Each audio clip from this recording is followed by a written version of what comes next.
I'm going to introduce you to EIGRP 4 IP version 6 right now. It's not really easy to say.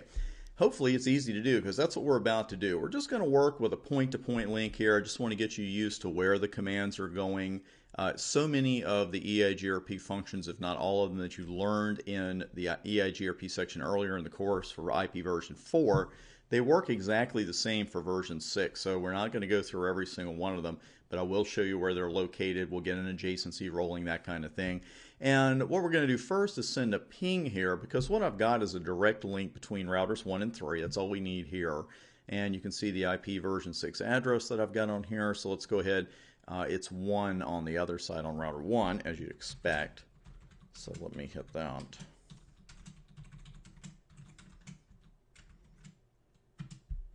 And that's it. Just a word of warning here with your version 6 pings. If you leave that off and you just put the 1 right there, you're going to get a message about protocol not running, unrecognized host or address.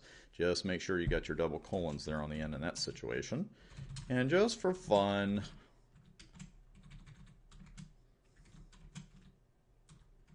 almost got me. And that's it. So we have pingability. Everything is fine there. And let's go ahead and just get started with our EIGRP version 6 config. And we're going to do that by starting at the interface level. We can still do some global commands, routing commands that is, and we'll take a look at a few of those here later. But right now, let's go ahead and get our adjacency up and running. And it's IPv6 EIGRP. You got to put the AS number there as you'd expect. And believe it or not, that's actually it.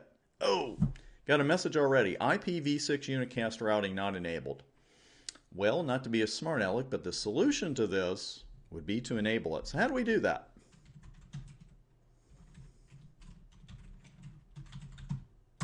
IPv6 unicast routing. That's it. So while we're at it, let's go on over to router 3 and we'll enable it as well.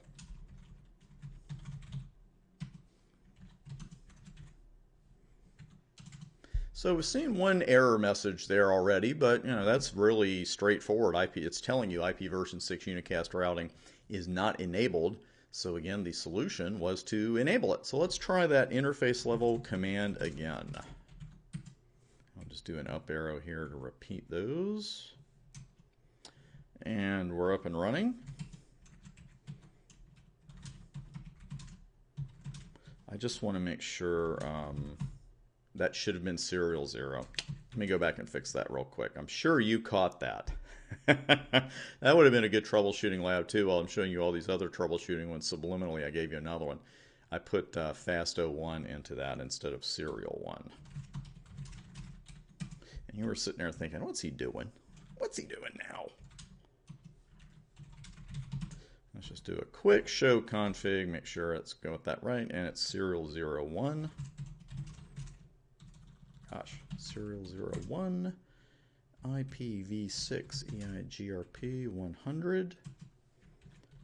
And I'm going to go to that fast interface, take that off.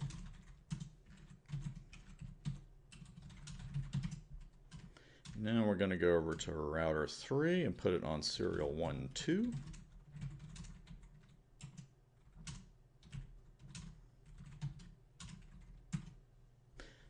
And we're good. That's really all we need to get our adjacency started. I know I spun up on there a little bit. Let's go over to router 1 and see.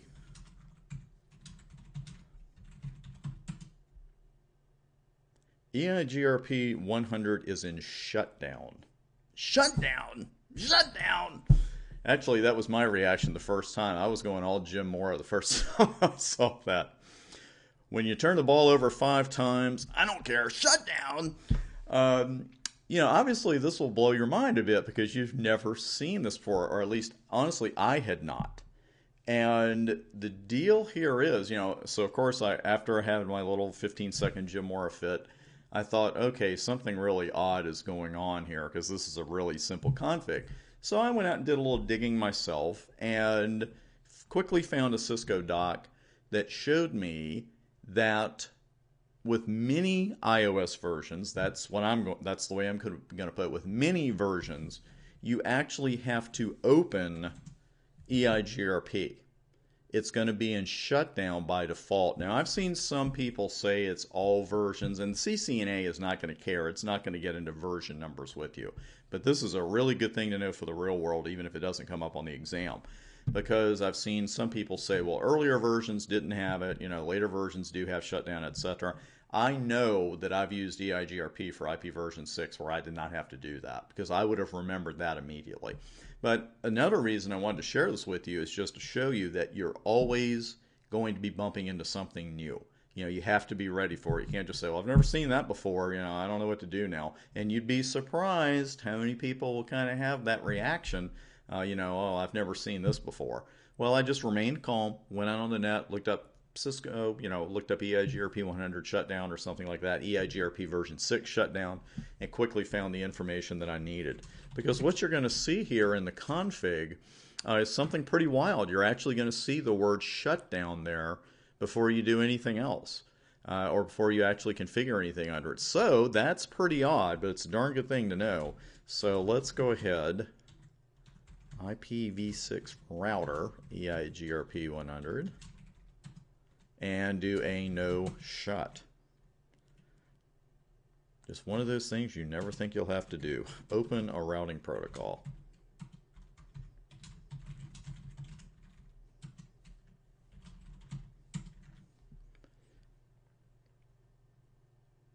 And we will see here in a moment, hopefully. Now we have another message. So there's something else we have to do. And I am doing this part on purpose. I didn't do that interface part on purpose, I'll admit that. But I'm showing you these to show you the messages you're going to see if you leave a detail out. Because when you start with, well, with anything really, but when you start with the version 6 protocols, you're going to bump into little messages because you're having to do things that you didn't have to do for their counterparts in version 4. With EIGRP earlier, we did not have to set a router ID before we could get started. We didn't have to enable version 6 unicast routing. We didn't have to open the routing protocol. So I'm showing you these on purpose to show you, first off, you're going to hit these bumps sooner or later. But secondly, the messages are crystal clear. I mean, they're telling us what the problem is. So let's go ahead and set a couple of router IDs. And what's the trick with router IDs? With EIGRP and OSPF, even though we're running version 6, you have to put it in version 4 format. And there was no other interface, there was no address on either one of these routers, a version 4 address for EIGRP to use. So that's why it said, hey, I got to have a router ID physically set here, or hard-coded. So we'll just go with 3333, and we'll go over to router 1, do the exact same thing.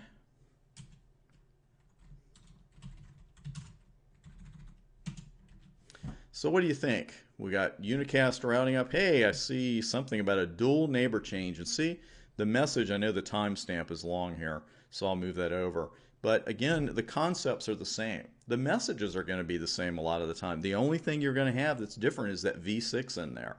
And when we're verifying it and going around and looking at different tables, the only real difference is that V6.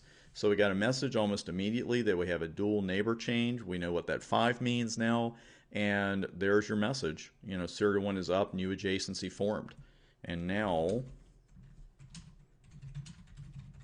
making sure to put that V6 in. Certainly link local address is new, but look at all the other information. See, there's nothing to worry about here. That's the other thing I want to do, is relieve your tension, because I know that everybody has it when they're starting with version 6. That's why I'm going to create a separate version 6 course and some books, because it's just the tension level. It's like, oh, I don't know what to do with this. Well, the thing is, look at this. If this is the first time you're ever looking at this, you could figure all of this out, because you know what a link local address is, and all of this other information is the same. It's the exact same info that you're going to see in show IP EIGRP neighbors. That's it. So now that we have our adjacency up, we're going to do one or two other things here in the next couple of videos and talk about differences and similarities with our EIGRP versions for IP version 4 and IP version 6. And we'll get started with that on the very next video. See you there.